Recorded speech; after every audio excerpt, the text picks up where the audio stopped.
Alright, Phil, you asked for it, so here it is. This is the new saltwater connection 230 Xtreme skimmer.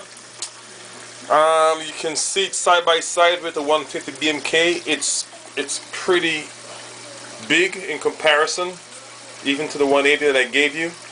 Let me pop the cover off so you can see how this thing is performing. You can see the foam head. Nice foam head. This is like, this is maybe the second or the third day that it's been here, and it's really pulling out a lot of stuff. As you can see, the foam head is pretty much clean because it's pretty much stripped out all the nutrients and and all the undissolved particles out of the tank. You can see some stuff on the bottom there, but that's the foam head, Phil, and you can see the amount of bubbles in this thing.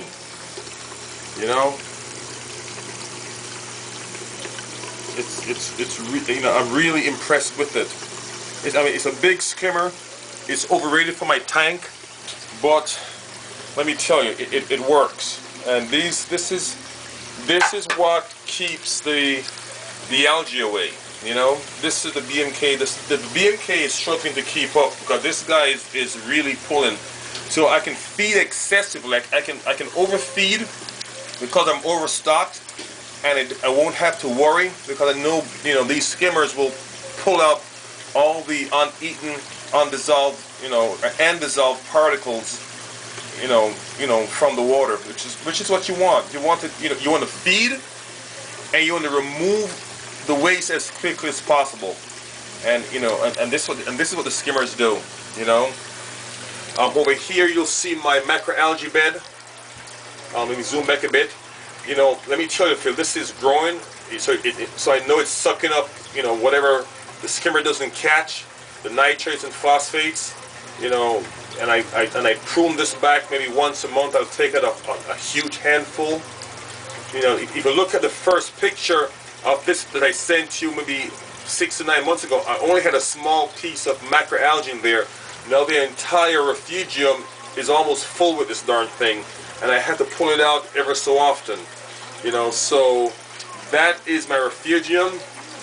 Over here you'll see my my new Spectra Pure 90 gallons per day RODI filter system.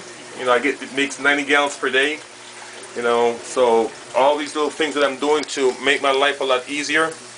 And again, just want to focus back on the skimmer, the Xtreme 230. It's a nice foam head that's bubbling up here. This thing is really a beast. I've already marked my sweet spot. My sweet spot is right here. Oh, let me come back a bit here. Yeah, so this is my sweet spot right here. Alright.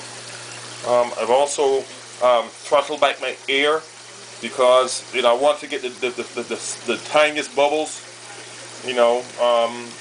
So this thing runs the Ascal 1500 pump, which is really a beast, and it pulls a lot of air. You can see both skimmers below the waterline here.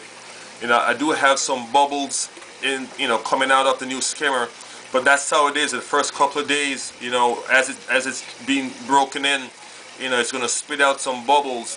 I actually put a down elbow on the outflow to keep the water from churning up because this pump is so powerful. But that's the skimmer below the waterline. The 230 and the 150 BMK right here. And again, you can see the foam head there as it's bubbling up. So yeah, Phil. So that is my new skimmer. You asked for it. Now you've seen it at work. Like I said, I also removed all my bioballs. My bioballs are all gone, Phil. So my nitrates are pretty much gone. I removed all my bioballs, and so my filtration is the skimmers. I run some GFO in my reactor with some carbon.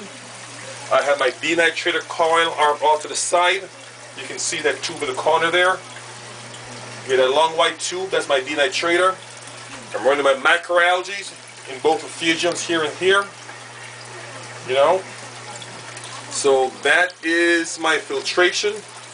You know, so these things are what I put in place to keep my nitrates and my phosphates at bay.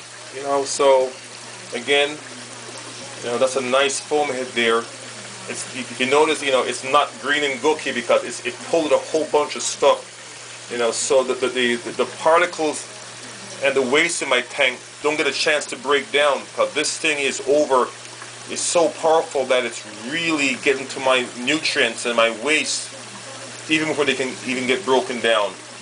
Alright, Phil, I think I've said enough. I'll talk to you soon. Bye.